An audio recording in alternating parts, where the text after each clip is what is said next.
ಎಲ್ಲರಿಗೂ ನಮಸ್ತೆ ಹಾಗೂ ದೀಪಾವಳಿ ಹಬ್ಬದ ಶುಭಾಶಯಗಳು. ಈ ದಿನ ನಾವು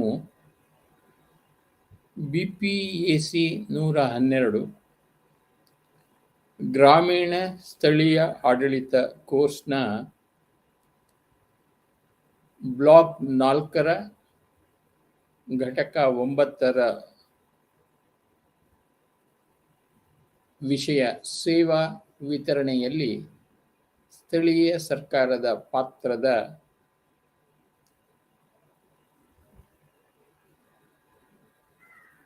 ಎರಡನೇ ಭಾಗದ ಸ್ಲೈಡ್ಗಳನ್ನು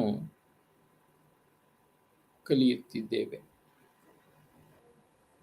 9.4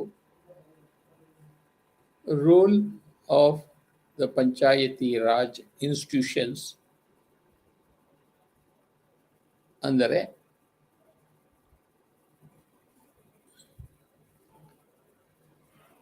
ಪಂಚಾಯತಿ ರಾಜ್ ಸಂಸ್ಥೆಗಳು ಇನ್ ಸರ್ವಿಸ್ ಡೆಲಿವರಿ, ಸೇವಾ ವಿತರಣೆಯಲ್ಲಿ ಪಂಚಾಯಿತಿ ರಾಜ್ ಸಂಸ್ಥೆಗಳ ಪಾತ್ರ.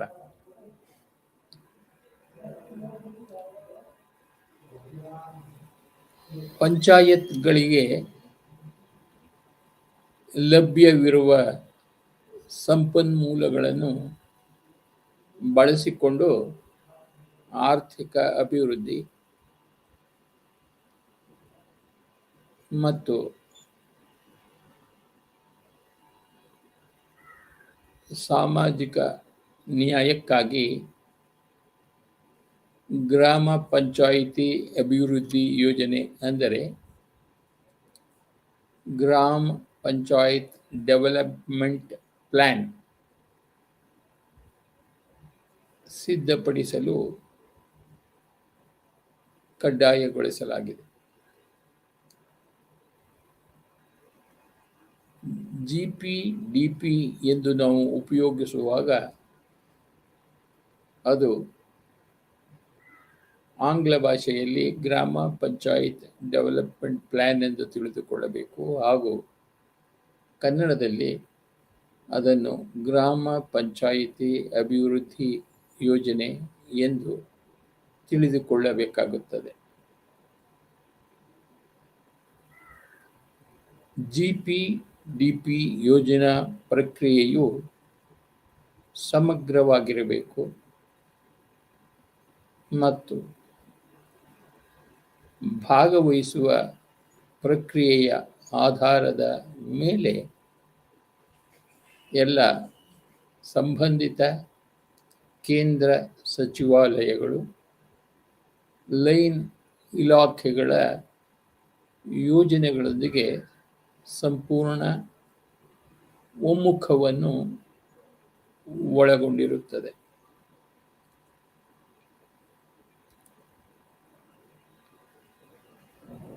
ಸಂವಿಧಾನದ 11ನೇ ಶೆಡ್ಯೂಲ್ನಲ್ಲಿ ಸೇರಿಸಲಾದ 29 ವಿಷಯಗಳಿಗೆ ಸಂಬಂಧಿಸಿದೆ.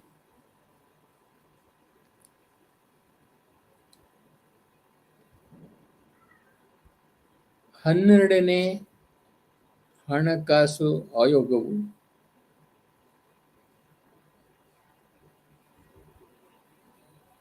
ನೀರು ಸರಬರಾಜು ಮತ್ತು ನೈರ್ಮಲ್ಯಕ್ಕೆ ಸಂಬಂಧಿಸಿದ ಸೇವಾ ವಿತರಣೆಯನ್ನು ಸುಧಾರಿಸಲು ಪಂಚಾಯತ್ಗಳು ಅನುದಾನವನ್ನು ಬಳಸಬೇಕೆಂದು ಶಿಫಾರಸು ಮಾಡಿದೆ.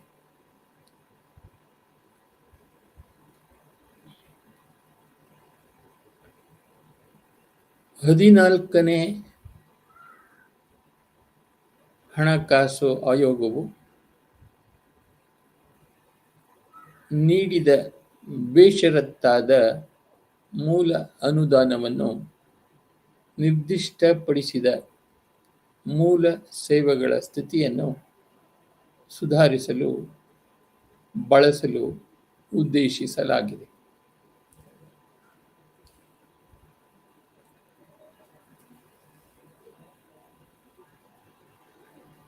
ಇದಕ್ಕೆ ಪಂಚಾಯತ್ ರಾಜ್ ಸಚಿವಾಲಯವು ಕಾರ್ಯಕ್ಷಮತೆಯ ಅನುದಾನವನ್ನು ಪಡೆಯಲು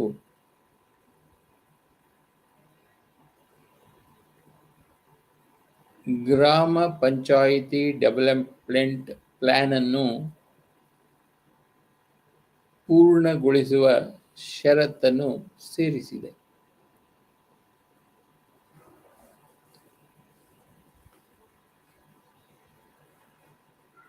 ಎರಡು ಸಾವಿರದ 2021ರ 15ನೇ ಹಣಕಾಸು ಆಯೋಗದ ಪ್ರಶಸ್ತಿಯನ್ನು ನೀಡಲಾಯಿತು.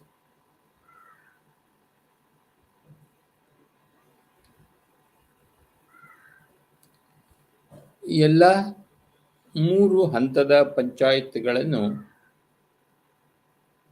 2021ರಿಂದ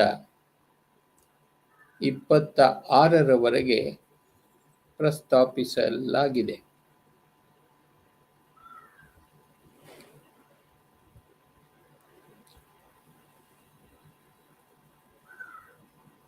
ಇದರಲ್ಲಿ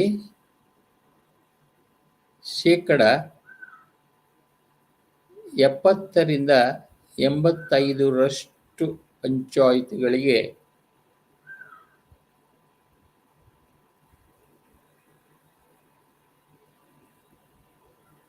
ಹೋಲುತ್ತದೆ. ಆದಾಗ್ಯೂ ಗ್ರಾಮೀಣ ಸ್ಥಳೀಯ ಸಂಸ್ಥೆಗಳಿಗೆ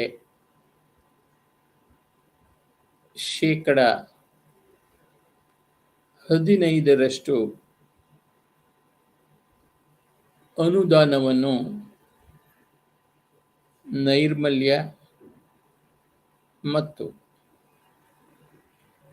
ಒಡಿಎಫ್ ಸ್ಥಿತಿಯನ್ನು ಕಾಪಾಡಿಕೊಳ್ಳಲು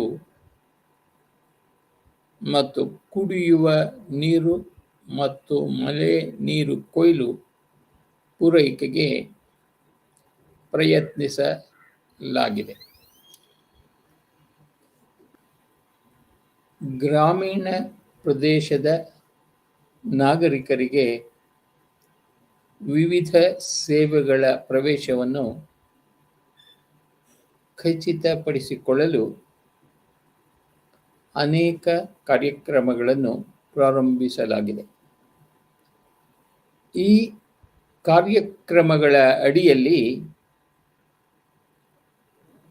ಪಂಚಾಯತ್ ಪ್ರತಿನಿಧಿಗಳಿಗೆ 3 ಹಂತಗಳಲ್ಲಿ ವಿವಿಧ ಜವಾಬ್ದಾರಿಗಳನ್ನು ವಹಿಸಲಾಗಿದೆ.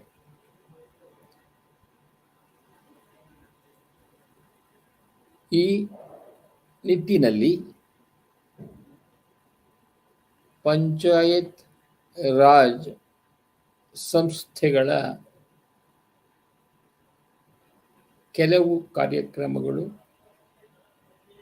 ಮತ್ತು ಪಾತ್ರಗಳನ್ನು ಕೆಳಗೆ ಉಲ್ಲೇಖಿಸಲಾಗಿದೆ. ಮೊದಲನೆಯದು ಜೈ ಜೀವನ್ ಮಿಷನ್. ಜಲ ಜೀವನ್ ಮಿಷನ್ 2024ರ ವೇಳೆಗೆ ಭಾರತದ ಗ್ರಾಮೀಣ ಪ್ರದೇಶದ ಎಲ್ಲ ಮನೆಗಳಿಗೆ ವೈಯಕ್ತಿಕ ಮನೆಯ ಟ್ಯಾಪ್ ಸಂಪರ್ಕಗಳ ಮೂಲಕ ಸುರಕ್ಷಿತ ಮತ್ತು ಸಮರ್ಪಕವಾದ ಕುಡಿಯುವ ನೀರನ್ನು ಒದಗಿಸಲು ಕಲ್ಪಿಸಲಾಗಿದೆ.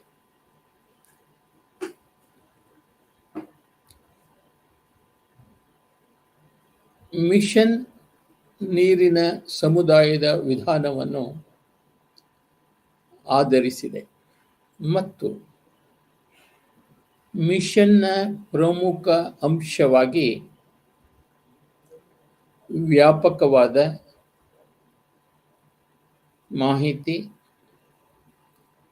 ಶಿಕ್ಷಣ ಮತ್ತು ಸಂವಹನವನ್ನು ಒಳಗೊಂಡಿರುತ್ತದೆ.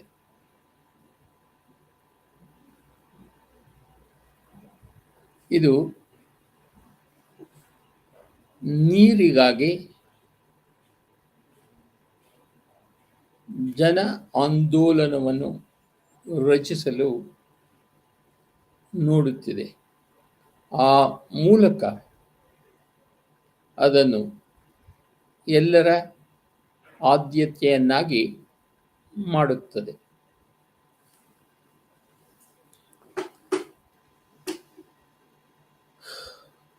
ಒಂದು ಗ್ರಾಮದಲ್ಲಿ ನೀರು ಸರಬರಾಜು, ಮೂಲ ಸೌಕರ್ಯಗಳ ಯೋಜನೆ,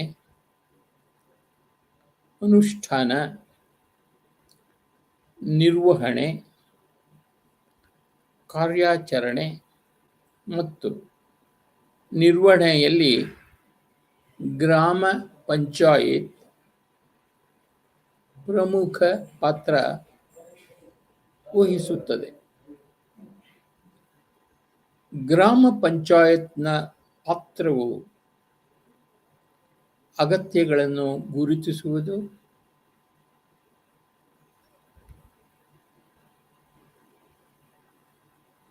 ಯೋಜನೆಯನ್ನು ಮಾಡುವುದು, ಯೋಜನೆಯನ್ನು ಒಳಗೊಂಡಿರುವುದು, ಸಮುದಾಯ ಯೋಜನೆಗಳನ್ನು ಅನುಷ್ಠಾನಗೊಳಿಸುವುದು ಹಾಗೂ ನೀರಿನ ಗುಣಮಟ್ಟವನ್ನು ಮೇಲ್ವಿಚಾರಣೆ ಮಾಡುವುದು.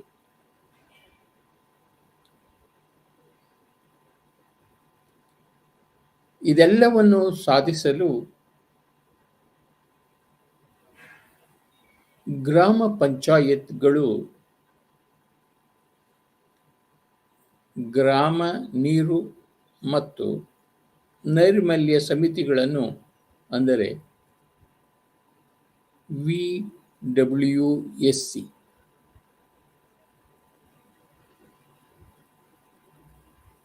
ವಿಲೇಜ್ ವಾಟರ್ ಸ್ಯಾನಿಟರಿ ಕಮಿಟಿ ರಚಿಸಬಹುದು. ಈ ಸಮಿತಿಯು ಸಮುದಾಯಗಳನ್ನು ಸಜ್ಜುಗೊಳಿಸಲು, ಅವರಿಗೆ ಶಿಕ್ಷಣ ನೀಡಲು ಮತ್ತು ಕುಡಿಯುವ ನೀರನ್ನು ಸಾಧಿಸಲು ಅಗತ್ಯವಾದ ತರಬೇತಿ ಮತ್ತು ತಾಂತ್ರಿಕ ಬೆಂಬಲವನ್ನು ಪಡೆಯಲು ಸಹಾಯ ಮಾಡುತ್ತದೆ. ಗ್ರಾಮ ನೀರು ಮತ್ತು ನೈರ್ಮಲ್ಯ ಸಮಿತಿಗಳು ಅಭಿವೃದ್ಧಿಪಡಿಸಿದ ಕ್ರಿಯಾ ಯೋಜನೆಯ ಒಟ್ಟಾರೆ ಅನುಷ್ಠಾನಕ್ಕೆ ಬ್ಲಾಕ್ ಪಂಚಾಯತ್ ಸಹಾಯ ಮಾಡಬಹುದು. ಗ್ರಾಮ ಪಂಚಾಯತ್ ರೂಪಿಸಿದ ಯೋಜನೆಗಳು, ಕಾರ್ಯಕ್ರಮಗಳ ಮೇಲ್ವಿಚಾರಣೆ ಮತ್ತು ಮೌಲ್ಯಮಾಪನದಲ್ಲಿ ತೊಡಗಿರುವ ಜನರ ಅಂತರ ವಲಯಗಳ ಸಮನ್ವಯ ಮತ್ತು ತರಬೇತಿಯನ್ನು ಜಿಲ್ಲಾ ಪಂಚಾಯತ್ಗಳು ಸುಗಮಗೊಳಿಸುತ್ತವೆ ಮತ್ತು ಬೆಂಬಲಿಸುತ್ತವೆ. ಎರಡನೆಯದು Swachh Bharat mission. Swachh Bharat mission. Swachh Bharat mission ಅನ್ನು ಭಾರತ ಸರ್ಕಾರವು ಅಕ್ಟೋಬರ್ 2, 2014 ಪ್ರಾರಂಭಿಸಿತು.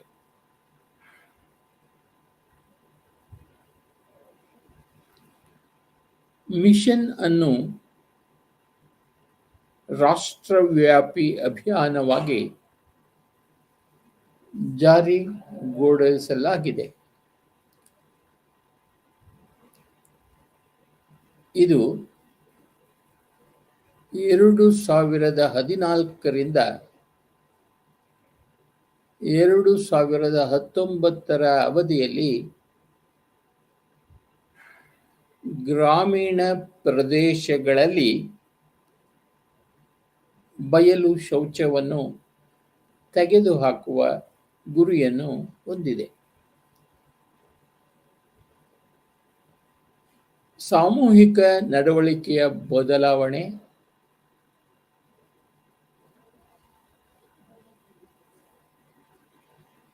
ಮನೆಯ ಮಾಲೀಕತ್ವದ ಮತ್ತು ಸಮುದಾಯ ಮಾಲೀಕತ್ವದ ಶೌಚಾಲಯಗಳ ನಿರ್ಮಾಣ ಮತ್ತು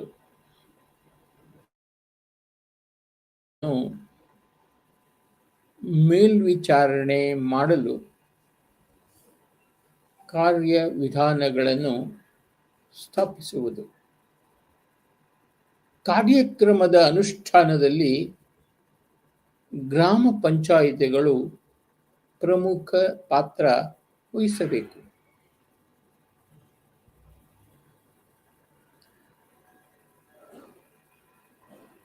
ಪ್ರತಿ ರಾಜ್ಯವು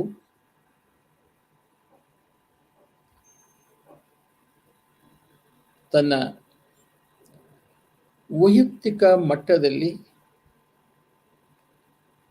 ಗ್ರಾಮ ಪಂಚಾಯಿತಿ ಮಟ್ಟದಲ್ಲಿ ಚಟುವಟಿಕೆಗಳಿಗೆ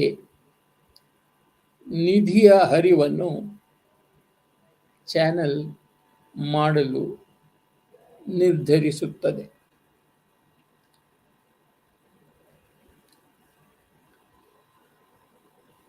ಗ್ರಾಮ ಪಂಚಾಯಿತಿ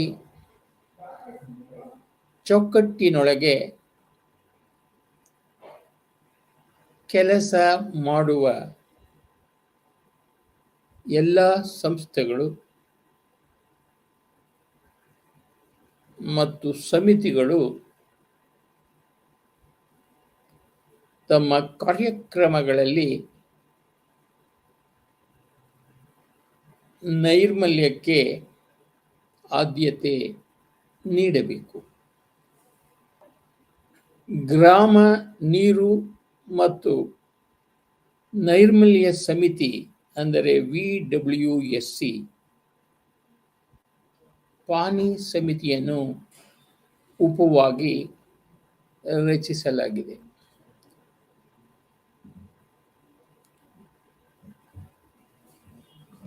ಗ್ರಾಮ ಪಂಚಾಯತ್ನ ಸಮಿತಿಯು ಪ್ರೇರಣೆ, ಸಜ್ಜುಗೊಳಿಸುವಿಕೆ, ಅನುಷ್ಠಾನ, ಶೌಚಾಲಯಗಳ ನಿರ್ಮಾಣ,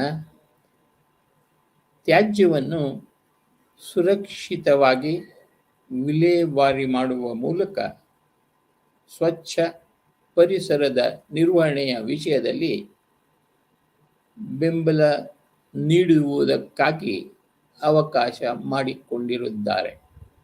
ಹೀಗಾಗಿ ಇದು ಸ್ಥಳೀಯ ಸಾರ್ವಜನಿಕ ಉಪಯುಕ್ತತೆಯಾಗಿ ಕಾರ್ಯನಿರ್ವಹಿಸುವ ನಿರೀಕ್ಷೆ ಇದೆ. ಅದು ಗ್ರಾಮದಲ್ಲಿನ ನೀರು ಸರಬರಾಜು, ಮತ್ತು ನೈರ್ಮಲ್ಯ ಸೇವೆಗಳನ್ನು ನಿಯಮಿತವಾಗಿ ಮತ್ತು ದೀರ್ಘಕಾಲೀನ ಆಧಾರದ ಮೇಲೆ ಸೇವಾ ವಿತರಣೆಯ ಮೇಲೆ ಕೇಂದ್ರೀಕರಿಸುತ್ತದೆ, ನಿರ್ವಹಿಸುತ್ತದೆ. ಘನ ಮತ್ತು ದ್ರವ ತ್ಯಾಜ್ಯದ ಸಂಗ್ರಹಣೆ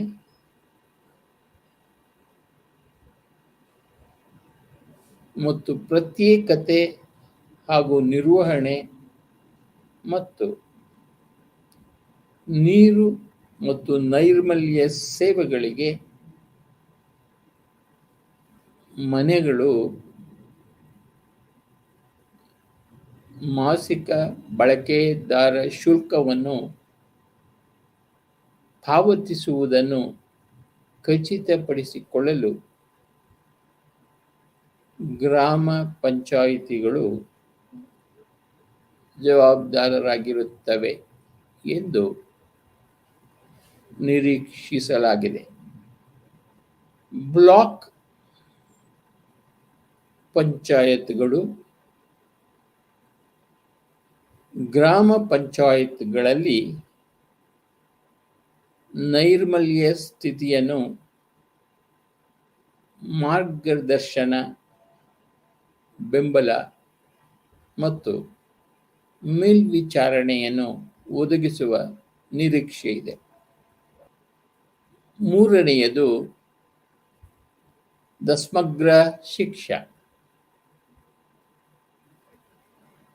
ಇದು ಶಾಲಾ ಶಿಕ್ಷಣದ ಒಂದು ಸಂಯೋಜಿತ ಯೋಜನೆಯಾಗಿದ್ದು, ಅದು ಪೂರ್ವ ಶಾಲೆ ಅಂದರೆ ಶಾಲೆಗಿಂತ ಮೊದಲು, ಪ್ರಾಥಮಿಕ,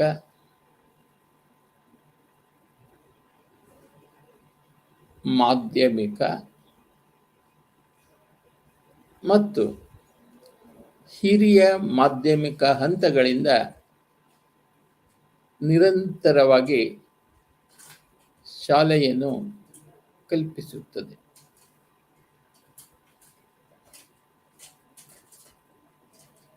ಇದು ಸರ್ವ ಶಿಕ್ಷಣ ಅಭಿಯಾನ, ರಾಷ್ಟ್ರೀಯ ಮಾಧ್ಯಮಿಕ ಶಿಕ್ಷಣ ಅಭಿಯಾನ ಮತ್ತು ಶಿಕ್ಷಕರ ಶಿಕ್ಷಣವನ್ನು ಒಳಗೊಳ್ಳುತ್ತದೆ. ಸಮಗ್ರ ಯೋಜನೆಯು ವಿಕೇಂದ್ರೀಕೃತ ಯೋಜನೆ ಮತ್ತು ಅನುಷ್ಠಾನಕ್ಕೆ ವಿಶೇಷ ಪ್ರಾಮುಖ್ಯತೆಯನ್ನು ನೀಡುತ್ತದೆ.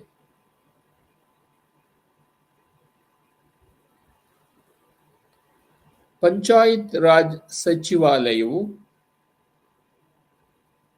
ಎಲ್ಲ ರಾಜ್ಯಗಳ ಪಂಚಾಯತ್ ರಾಜ್ ಇಲಾಖೆಗಳಿಗೆ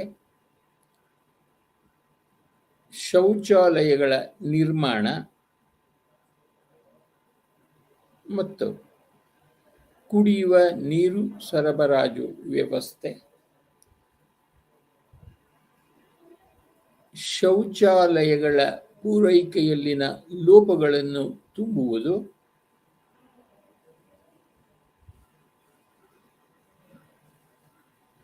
ಪುನರ್ವಸತಿ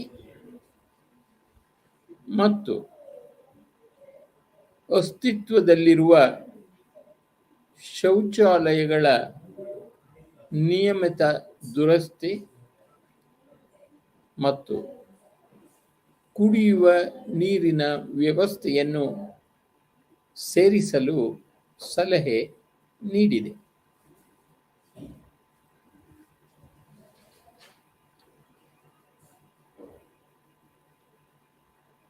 ಹದಿನಾಲ್ಕನೇ ಹಣಕಾಸು ಆಯೋಗದ ಅನುದಾನ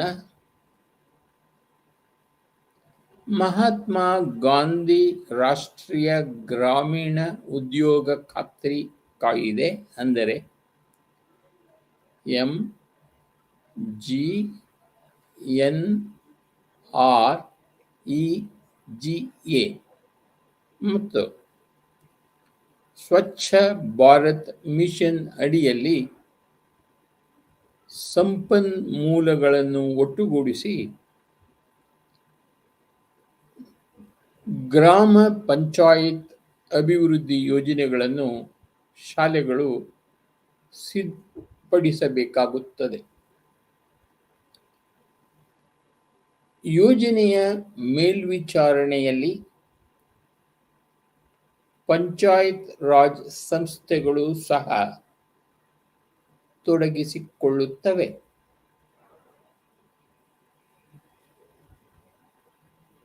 ಹಾಸ್ಟೆಲ್ ಸೌಲಭ್ಯಗಳಿಗೆ ಅರ್ಹರಾಗಿರುವ ವಿದ್ಯಾರ್ಥಿಗಳ ಫಲಾನುಭವಿಗಳ ಪಟ್ಟಿಯನ್ನು ಗ್ರಾಮ ಪಂಚಾಯತ್ಗಳು ನಿರ್ವಹಿಸುವ ಮನೆಯ ರಿಜಿಸ್ಟರ್ಗಳ ವಿರುದ್ಧ ಪರಿಶೀಲಿಸಲಾಗುತ್ತದೆ ಮತ್ತು ಪಟ್ಟಿಯಲ್ಲಿನ ಯಾವುದೇ ಅಂತರ ಅಥವಾ ಕಾಣೆಯಾದ ಹೆಸರುಗಳನ್ನು ಗುರುತಿಸಲು ಇತರ ಶ್ರೇಣಿಗಳೊಂದಿಗೆ ಲಭ್ಯವಿರುವ ಡೇಟಾವನ್ನು ಪರಿಶೀಲಿಸಲಾಗುತ್ತದೆ. ರಾಜ್ಯ ಸರ್ಕಾರಗಳು ಯೋಜನೆಗಾಗಿ ಪ್ರಚಾರ ಸಾಮಗ್ರಿಗಳನ್ನು ಕರಪತ್ರದ ರೂಪದಲ್ಲಿ ಅಭಿವೃದ್ಧಿಪಡಿಸುತ್ತವೆ. ಅದನ್ನು ಪಂಚಾಯತ್ ರಾಜ್ ಸಂಸ್ಥೆಗಳಿಗೆ ಲಭ್ಯವಾಗುವಂತೆ ಮತ್ತು ಅವುಗಳ ಮೂಲಕ ಪ್ರಸಾರ ಮಾಡಲಾಗುತ್ತದೆ. National rural health mission. 4ನೇಯದು ರಾಷ್ಟ್ರೀಯ ಗ್ರಾಮೀಣ ಆರೋಗ್ಯ ಮಿಷನ್. ರಾಷ್ಟ್ರೀಯ ಆರೋಗ್ಯ ಮಿಷನ್ನ ಸಲ್ಲಿಕೆಯಾಗಿರುವ NRHM ಆರೋಗ್ಯ ವ್ಯವಸ್ಥೆಯ ವಾಸ್ತು ತಿದ್ದುಪಡಿಯನ್ನು ಕೈಗೊಳ್ಳುವ ಗುರಿಯನ್ನು ಹೊಂದಿದೆ. ಇದು ದೇಶದಲ್ಲಿ ಸಾರ್ವಜನಿಕ ಆರೋಗ್ಯ ನಿರ್ವಹಣೆ ಮತ್ತು ಸೇವಾ ವಿತರಣೆಯನ್ನು ಬಲಪಡಿಸಲು ಅನುವು ಮಾಡಿಕೊಡುತ್ತದೆ. ಗ್ರಾಮ ಮಟ್ಟದ ಆರೋಗ್ಯ ಸಮಿತಿಗಳ ಮೂಲಕ ಸಮುದಾಯದ ಮಾಲೀಕತ್ವದ ಮೂಲಕ ಆರೋಗ್ಯ ಸೇವೆಗಳನ್ನು ನಿರ್ವಹಿಸಲು, ನಿಯಂತ್ರಿಸಲು ಮತ್ತು ಜವಾಬ್ದಾರಿಯುತವಾಗಿರಲು ಪಂಚಾಯತ್ಗಳಿಗೆ ಅಧಿಕಾರ ನೀಡಲು ಇದು ಪ್ರಯತ್ನಿಸುತ್ತದೆ. ಪ್ರತಿ ಪಂಚಾಯಿತಿಯು ಗ್ರಾಮ ಆರೋಗ್ಯ ನೈರ್ಮಲ್ಯ ಮತ್ತು ಪೋಷಣೆ ಸಮಿತಿಯನ್ನು ರಚಿಸುವ ನಿರೀಕ್ಷೆ ಇದೆ.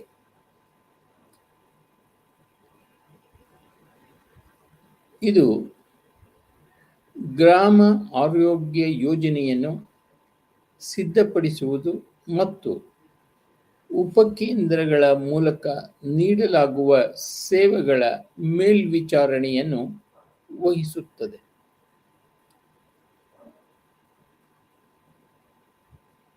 ಪಂಚಾಯತ್ಗಳು ತಮ್ಮ ಉದ್ದೇಶಕ್ಕಾಗಿ NRHM ಅಡಿಯಲ್ಲಿ ಪೇಯ್ಡ್ ಹಣವನ್ನು ಪಡೆಯುತ್ತವೆ. ಸಮಿತಿಗಳು ಮತ್ತು ಜಿಲ್ಲಾ ಪರಿಷತ್ಗಳಿಗೆ ಪಂಚಾಯಿತಿಗಳ ಕೆಲಸವನ್ನು ಮುನ್ನಡೆಸುವ ಮತ್ತು ಸಮನ್ವಯಗೊಳಿಸುವ ಜವಾಬ್ದಾರಿಯನ್ನು ವಹಿಸಲಾಗಿದೆ.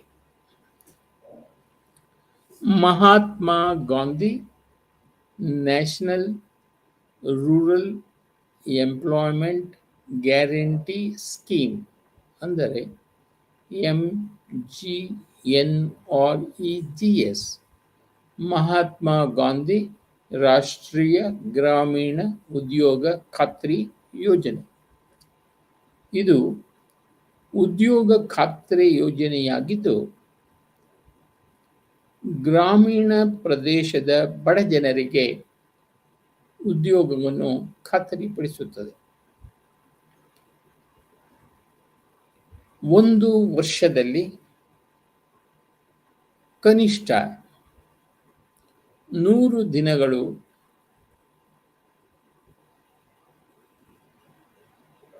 ಕೆಲಸ ಮಾಡುವುದು ಗ್ರಾಮೀಣ ಭಾರತೀಯ ನಾಗರಿಕನ ಹಕ್ಕು ಎಂಬ ಅಂಶವನ್ನು ಈ ಯೋಜನೆಯು ಒತ್ತಿ ಹೇಳುತ್ತದೆ ಮತ್ತು ಆಕೆಗೆ ಅಥವಾ ಅವನಿಗೆ ತನ್ನಲ್ಲಿರುವ ಅಧಿಕಾರಿಗಳು ಉದ್ಯೋಗವನ್ನು ಒದಗಿಸಬೇಕಾಗುತ್ತದೆ. ಅವರ ಸ್ವಂತ ಪ್ರದೇಶ ಮತ್ತು ನಿರ್ದಿಷ್ಟ ಸಮಯದ ಚೌಕಟ್ಟಿನೊಳಗೆ, ಎಂದರೆ 15 ದಿನಗಳಲ್ಲಿ ಇಲ್ಲದಿದ್ದರೆ ರಾಜ್ಯ ಸರ್ಕಾರವು ನಿರುದ್ಯೋಗ ಭತ್ಯೆಯನ್ನು ಪಾವತಿಸಲು ಜವಾಬ್ದಾರರಾಗಿರುತ್ತಾರೆ. ನೋಂದಣಿಗಾಗಿ ಅರ್ಜಿಯನ್ನು ಸ್ವೀಕರಿಸಿದ ನಂತರ ಜಾಬ್ ಕಾರ್ಡ್ಗಳನ್ನು ನೀಡುವ ಪ್ರಾಥಮಿಕ ಜವಾಬ್ದಾರಿ ಗ್ರಾಮ ಪಂಚಾಯತ್ಗಳಿಗೆ ಇರುತ್ತದೆ. ಅವರು ಕೆಲಸಕ್ಕೆ ಅರ್ಜಿಗಳನ್ನು ಸ್ವೀಕರಿಸಿದಾಗ ಜಾಬ್ ಕಾರ್ಡ್ ಹೊಂದಿರುವವರು ಅರ್ಜಿಯನ್ನು ಸಲ್ಲಿಸಿದ 15 ದಿನಗಳಲ್ಲಿ ಕೆಲಸ ಹಂಚಿಕೆಯನ್ನು ಖಚಿತಪಡಿಸಿಕೊಳ್ಳುವುದು ಅವರ ಜವಾಬ್ದಾರಿಯಾಗಿರುತ್ತದೆ. ಈ ನಿಟ್ಟಿನಲ್ಲಿ ಗ್ರಾಮ ಪಂಚಾಯಿತಿಗಳು ಕೆಲಸದ ಬೇಡಿಕೆಯನ್ನು ನಿರ್ಣಯಿಸಲು ನಿಯತಕಾಲಿಕ ಸಮೀಕ್ಷೆಗಳನ್ನು ನಡೆಸಬೇಕು ಮತ್ತು ಕೆಲಸಗಳನ್ನು ಗುರುತಿಸಿ ಯೋಜಿಸಬೇಕು. ಯೋಜನೆಗಳ ಕಪಾಟನ್ನು ಅಭಿವೃದ್ಧಿಪಡಿಸಬೇಕು ಮತ್ತು ಆಡಳಿತಾತ್ಮಕ ಏಜೆನ್ಸಿಗಳಿಂದ ಅಂತಹ ಕೆಲಸಗಳಿಗೆ ಅನುಮೋದನೆ ಪಡೆಯಬೇಕು ಎಂಬುದನ್ನು ಅವರು ಖಚಿತಪಡಿಸಿಕೊಳ್ಳಬೇಕು. ಕೆಲಸಗಳು ಅಗತ್ಯವಿರುವ ತಾಂತ್ರಿಕ ಮಾನದಂಡಗಳು ಮತ್ತು ಅಳತೆಗಳನ್ನು ಪೂರೈಸುತ್ತವೆ. ಕೆಲವು ಇತರ ಜವಾಬ್ದಾರಿಗಳನ್ನು ಕೆಳಗೆ ಉಲ್ಲೇಖಿಸಲಾಗಿದೆ. MGNREGA ಕಾರ್ಯಾಚರಣೆಯಲ್ಲಿ ನಿರ್ದಿಷ್ಟಪಡಿಸಿದಂತೆ ದಾಖಲೆಗಳನ್ನು ನಿರ್ವಹಿಸುವ ಮಾರ್ಗಸೂಚಿಗಳು, ಖಾತೆಗಳನ್ನು ನಿರ್ವಹಿಸುವುದು ಮತ್ತು ಕೇಂದ್ರ ರಾಜ್ಯ ಸರ್ಕಾರವು ಸೂಚಿಸಿದ ಸ್ವರೂಪಗಳಲ್ಲಿ ಬಳಕೆಯ ಪ್ರಮಾಣಗಳನ್ನು ಒದಗಿಸುವುದು, ಯೋಜನೆಯ ಅನುಷ್ಠಾನಕ್ಕೆ ಸಂಬಂಧಿಸಿದ ಅಂಕಿ ಅಂಶಗಳು ಮತ್ತು ಸಾಧನೆಗಳನ್ನು ಒಳಗೊಂಡಿರುವ ವರದಿಯನ್ನು ವಾರ್ಷಿಕವಾಗಿ ತಯಾರಿಸಿ ಬೇಡಿಕೆಯ ಮೇರೆಗೆ ಸಾರ್ವಜನಿಕರಿಗೆ ಲಭ್ಯವಾಗುವಂತೆ ಅದರ ಪ್ರತಿಯನ್ನು ಕೊಡಬೇಕಾಗುತ್ತದೆ ಹಾಗೂ ಅದರ ಅರಿವು ಮೂಡಿಸುವುದು ಮತ್ತು ಸಾಮಾಜಿಕ ಸಜ್ಜುಗೊಳಿಸುವಿಕೆಯು ಅವರ ಕೆಲಸವಾಗಿರುತ್ತದೆ. ಯೋಜನೆ ಮತ್ತು ಸಾಮಾಜಿಕ ಲೆಕ್ಕ ಪರಿಶೋಧನೆಗಾಗಿ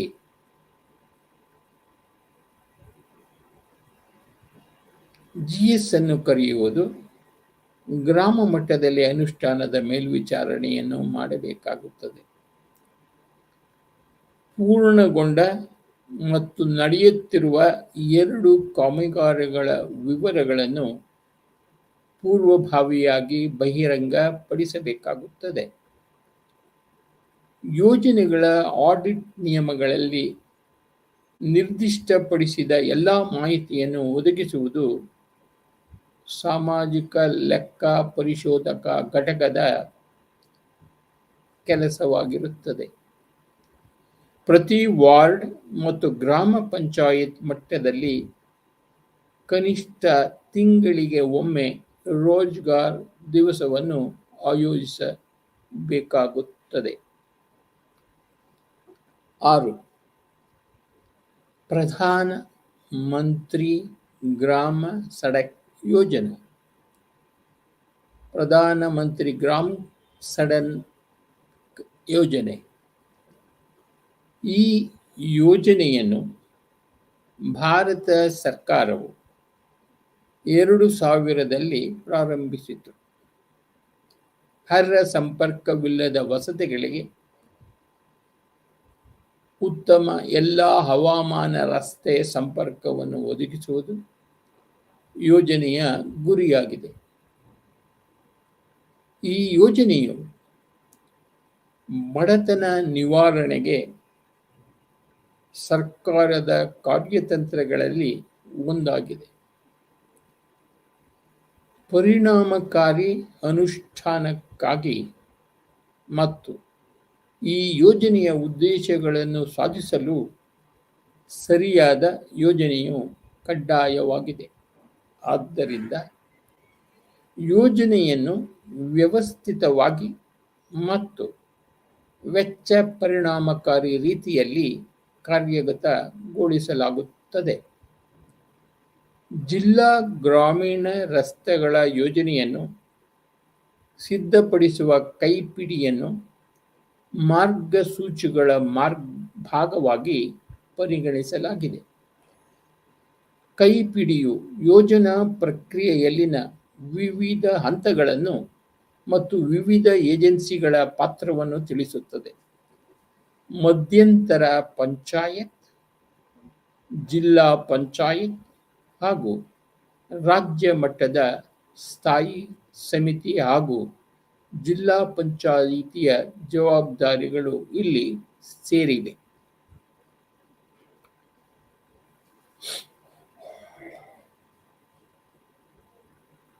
ಸ್ಥಳೀಯ ಸಮುದಾಯದೊಂದಿಗೆ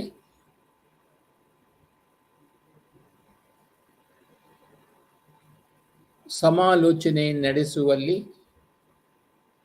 ಕಾರ್ಯಕ್ರಮ ಅನುಷ್ಠಾನ ಘಟಕಗಳಿಗೆ ಸಹಾಯ ಮಾಡುವುದು, ಭೂ ಲಭ್ಯತೆಯ ಸಮಸ್ಯೆಗಳನ್ನು ವಿಂಗಡಿಸುವುದು, ಯಾವುದೇ ಪ್ರತಿಕೂಲ ಸಾಮಾಜಿಕ ಮತ್ತು ಪರಿಸರ ಪರಿಣಾಮವನ್ನು ಮಧ್ಯಮಗೊಳಿಸುವುದು ಮತ್ತು ಕಾರ್ಯಕ್ರಮದಲ್ಲಿ ಅಗತ್ಯ ಸಮುದಾಯ ಭಾಗವಹಿಸುವಿಕೆಯನ್ನು ಹೊರಹೊಮ್ಮಿಸುವುದು ಇವುಗಳ ಕರ್ತವ್ಯವಾಗಿರುತ್ತದೆ. 7ನೇಯದು ಉಜ್ವಲ ಸ್ಕೀಮ್ ಅಂದರೆ ಉಜ್ವಲ ಯೋಜನೆ. ಪ್ರಧಾನ ಮಂತ್ರಿ ಉಜ್ವಲ ಯೋಜನೆಯು ಬಡತನ ರೇಖೆಗಿಂತ ಕೆಳಗಿರುವ ಕುಟುಂಬಗಳ ಮಹಿಳೆಯರಿಗೆ ಎಲ್ಪಿಜಿ ಸಂಪರ್ಕಗಳನ್ನು ಒದಗಿಸಲು ಪೆಟ್ರೋಲಿಯಂ ಮತ್ತು ನೈಸರ್ಗಿಕ ಅನಿಲ ಸಚಿವಾಲಯದ ಯೋಜನೆಯಾಗಿದೆ.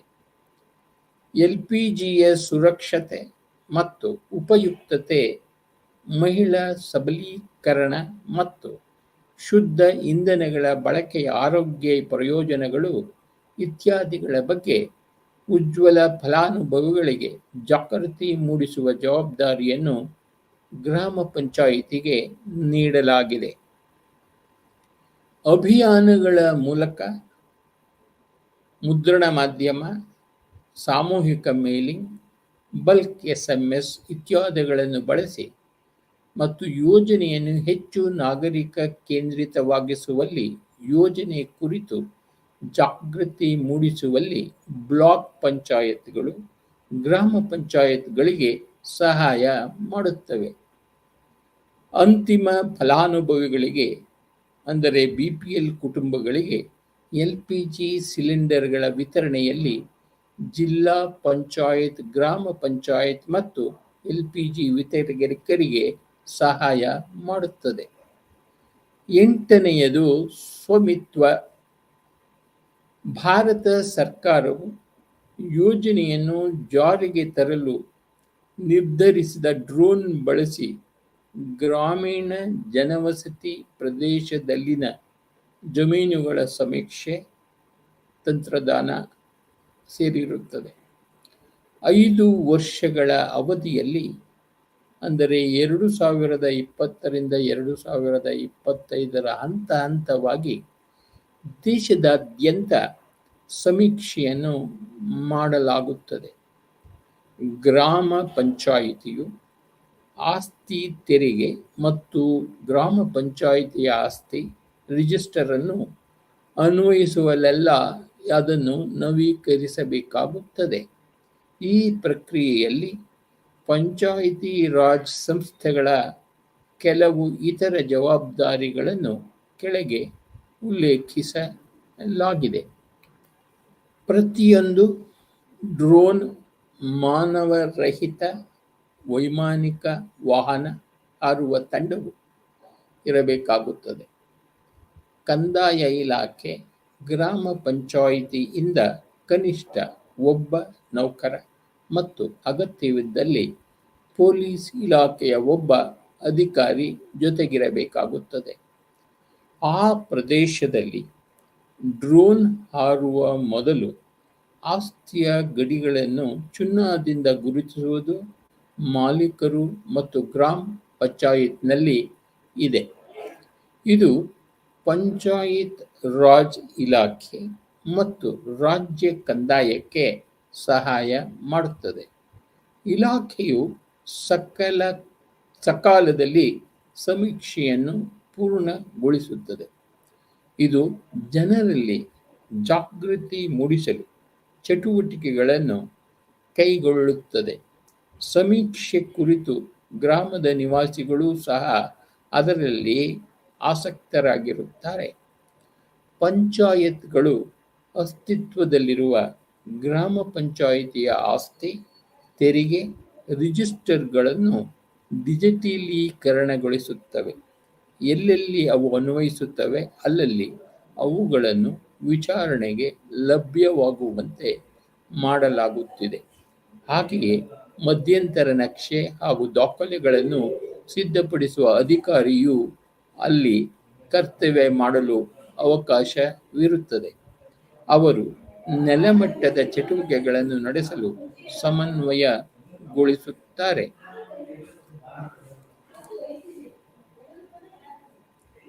ಅವರು ಆಸ್ತಿ ತೆರಿಗೆ ಮತ್ತು ಗ್ರಾಮ ಪಂಚಾಯಿತಿಯ ಆಸ್ತಿ ರಿಜಿಸ್ಟರ್ ಅನ್ನು ಅನ್ವಯಿಸುವಲ್ಲೆಲ್ಲ ನವೀಕರಿಸುತ್ತಾರೆ.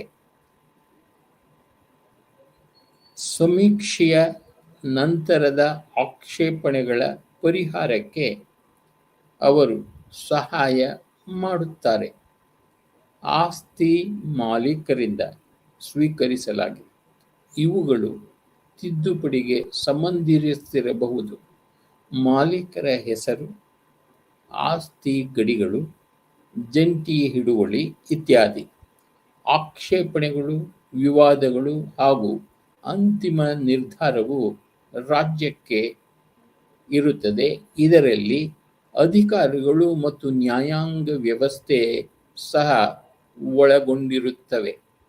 ಬಹು ಮುಖ್ಯವಾಗಿ ಅವರು ರಚಿಸಿದ ಗ್ರಾಮ ಪಂಚಾಯತ್ ಡೆವಲಪ್ಮೆಂಟ್ ಪ್ಲಾನ್ ಸೂತ್ರೀಕರಣ ನಕ್ಷೆಗಳನ್ನು ಬಳಸುತ್ತಾರೆ. ಪಂಚಾಯತ್ ಮಟ್ಟದಲ್ಲಿ ಸರಪಂಚರ ನೇತೃತ್ವದಲ್ಲಿ ಮೇಲ್ವಿಚಾರಣಾ ಸಮಿತಿ ತಮ್ಮ ಪಂಚಾಯತ್ನಲ್ಲಿ ಸಮೀಕ್ಷೆಯ ಚಟುವಟಿಕೆಗಳ ಅನುಷ್ಠಾನವನ್ನು ಮೇಲ್ವಿಚಾರಣೆ ಮಾಡುತ್ತಾರೆ. Digital India in service delivery. ಸೇವಾ ವಿತರಣೆಯಲ್ಲಿ ಡಿಜಿಟಲ್ ಇಂಡಿಯಾ. ಈ ಆಡಳಿತದ ಮಹತ್ವ ಎಲ್ಲರಿಗೂ ಗೋಚರಿಸುತ್ತದೆ. ಸೇವೆಗಳನ್ನು ಪಡೆಯುವಲ್ಲಿ ವಹಿವಾಟಿನ ವೆಚ್ಚವನ್ನು ಕಡಿಮೆ ಮಾಡುವ ಗುರಿಯನ್ನು ಇದು ಹೊಂದಿದೆ. ನಾಗರಿಕರು ಸೇವಾ ಪೂರೈಕೆದಾರರೊಂದಿಗೆ ಮುಖಾಮುಖಿಯಾಗುವ ಅಗತ್ಯವನ್ನು ಕಡಿಮೆ ಮಾಡುತ್ತದೆ. ಆದರೆ ಕಾರ್ಯವಿಧಾನಗಳಲ್ಲಿ ಪಾರದರ್ಶಕತೆಯನ್ನು ಉಂಟು ಮಾಡುವಲ್ಲಿ ಇದು ದೊಡ್ಡ ಸಾಮರ್ಥ್ಯವನ್ನು ಹೊಂದಿದೆ. ಈ ಗವರ್ನೆನ್ಸ್ ಮೋಡ್ನಲ್ಲಿ ಸೇವೆಗಳನ್ನು ಒದಗಿಸುವುದು ಗ್ರಾಮ ಪಂಚಾಯಿತಿ ಮಟ್ಟದಲ್ಲಿ ಉತ್ಪತ್ತಿಯಾಗುವ ಡೇಟಾದ ಮೇಲೆ ಅವಲಂಬಿತವಾಗಿರುತ್ತದೆ. ಅಲ್ಲಿ ಗ್ರಾಮ ಪಂಚಾಯಿತಿಗೆ ಮಹತ್ವದ ಜವಾಬ್ದಾರಿ ಇರುತ್ತದೆ. ಈ ಪಂಚಾಯತ್ ಮಿಷನ್ ಮೋಡ್ ಪ್ರಾಜೆಕ್ಟ್ ಅಡಿಯಲ್ಲಿ ಪಂಚಾಯತ್ ಎಂಟರ್ಪ್ರೈಸ್ ಸೂಟ್ ಭಾಗವಾಗಿ ಅಭಿವೃದ್ಧಿ ಪಡಿಸಲಾಗಿದೆ. ಸರ್ವಿಸ್ ಪ್ಲಸ್ ಮೆಟಾ ಡೇಟಾ ಆಧಾರಿತ ಈ ಸೇವಾ ವಿತರಣಾ ಚೌಕಟ್ಟನ್ನು ಕಡಿಮೆ ರೋಡ್ ಕೋಡ್ ಆರ್ಕಿಟೆಕ್ಚರ್ನಲ್ಲಿ ಎಲೆಕ್ಟ್ರಾನಿಕ್ ಸೇವೆಗಳನ್ನು ತಲುಪಿಸಲು ನಿರ್ಮಿಸಲಾಗಿದೆ. ನಾಗರಿಕರು ಕಲಿಯಲು ತ್ವರಿತವಾದ ಅಪ್ಲಿಕೇಶನ್ ಮತ್ತು ಕನಿಷ್ಠ ಪ್ರಯತ್ನ ಅಥವಾ ಕಡಿಮೆ ಕೌಶಲ್ಯ ಸೆಟ್ನೊಂದಿಗೆ ಬಳಸಲು ಸುಲಭವಾಗಿದೆ. Vision statement of service plus ಸೇವೆಯ ವಿಷನ್ ಸ್ಟೇಟ್ಮೆಂಟ್ ಪ್ಲಸ್ ಸಾಮಾನ್ಯ ಸೇವಾ ವಿತರಣಾ ಮಳಿಗೆಗಳ ಮೂಲಕ ತನ್ನ ಪ್ರದೇಶದಲ್ಲಿ ಸಾಮಾನ್ಯ ಜನರಿಗೆ ಎಲ್ಲ ಸರ್ಕಾರಿ ಸೇವೆಗಳನ್ನು ಪ್ರವೇಶಿಸುವಂತೆ ಮಾಡುವುದು ಮತ್ತು ಸಾಮಾನ್ಯ ಜನರ ಮೂಲ ಅಗತ್ಯಗಳನ್ನು ಪೂರೈಸಲು ಕೈಗೆಟುಕುವ ವೆಚ್ಚದಲ್ಲಿ ಅಂತಹ ಸೇವೆಗಳ ದಕ್ಷತೆ, ಪಾರದರ್ಶಕತೆ ಮತ್ತು ವಿಶ್ವಾಸಾರ್ಹತೆಯನ್ನು ಖಚಿತಪಡಿಸುವುದು ಇದರ ಉದ್ದೇಶವಾಗಿರುತ್ತದೆ. ನಾಗರಿಕರಿಗೆ 4 ರೀತಿಯ ಸೇವೆಗಳು ಲಭ್ಯವಿವೆ: ಟ್ರೇಡ್ ಲೈಸೆನ್ಸ್, ಕಟ್ಟಡ ನಿರ್ಮಾಣಕ್ಕೆ ಅನುಮತಿ ಇತ್ಯಾದಿ ಸೇವೆಗಳನ್ನು ಒಳಗೊಂಡಿರುವ ನಿಯಂತ್ರಕ ಸೇವೆಗಳು, ಶಾಸನಬದ್ಧ ಸೇವೆಗಳು, ಜನನ ಮರಣ ಪ್ರಮಾಣ ಪತ್ರವನ್ನು ನೀಡುವುದನ್ನು ಒಳಗೊಂಡಿವೆ. ಅಭಿವೃದ್ಧಿ ಸೇವೆಗಳು ಒದಗಿಸಿದ ಸೇವೆಗಳು ಅಥವಾ ಯೋಜನೆಗಳನ್ನು ಒಳಗೊಂಡಿವೆ. ಸರ್ಕಾರದ ಮೇಲೆ ತಿಳಿಸುವಂತೆ ಸರ್ಕಾರ ಇವೆಲ್ಲವುಗಳನ್ನು ಮಾಡುತ್ತದೆ. ಗ್ರಾಹಕ ಉಪಯುಕ್ತತೆ ಸೇವೆಗಳು 10ನೇ ವೇಳಾಪಟ್ಟಿಯಲ್ಲಿ ಗುರುತಿಸಲಾದ ವಿಷಯಗಳಲ್ಲಿ ನಿವಾಸಿಗಳು ಸಹ ಹೆಚ್ಚು ಜಾಗೃತರಾಗಿದ್ದಾರೆ ಮತ್ತು ಮಹತ್ವಾಕಾಂಕ್ಷೆಯನ್ನು ಹೊಂದಿದ್ದಾರೆ. ಹೀಗಾಗಿ ಅವರ ಸ್ಥಳೀಯ ಸರ್ಕಾರದ ಮೇಲೆ ಒತ್ತಡ ಹೇರುತ್ತಿದ್ದಾರೆ. ಆದಾಗ್ಯೂ ಸಂಸ್ಥೆಗಳು ಜಯಿಸಬೇಕಾದ ಕೆಲವು ಸವಾಲುಗಳಿವೆ. ಕೆಲವು ನಿರ್ಣಾಯಕವಾದವುಗಳನ್ನು ಕೆಳಗೆ ಉಲ್ಲೇಖಿಸಲಾಗಿದೆ. ದಿ ಕೆಪಾಸಿಟಿ ಆಫ್ ದಿ ಪಂಚಾಯತ್ಗಳ ಸಾಮರ್ಥ್ಯ.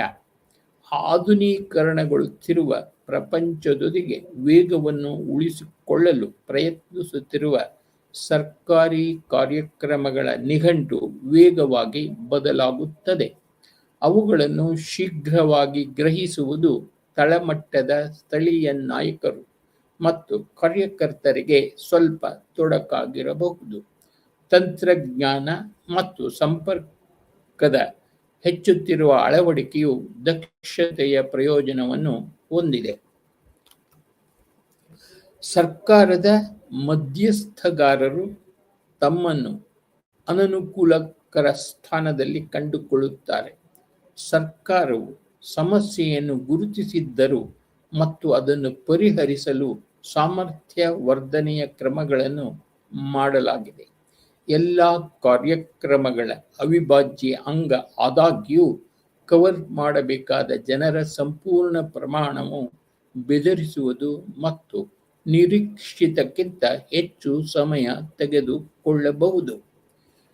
ಎರಡನೆಯದು ರಿಸೋರ್ಸಸ್ ಆಫ್ ದ ಪಂಚಾಯತ್ಸ್. ಪಂಚಾಯತ್ಗಳ ಸಂಪನ್ಮೂಲಗಳು. ಪಂಚಾಯತ್ಗಳು ಮೊದಲಿನಿಂದಲೂ ನಿಧಿಗಾಗಿ ಕೇಂದ್ರ ಮತ್ತು ಆಯಾ ರಾಜ್ಯ ಸರ್ಕಾರಗಳ ಮೇಲೆ ಅವಲಂಬಿತವಾಗಿವೆ.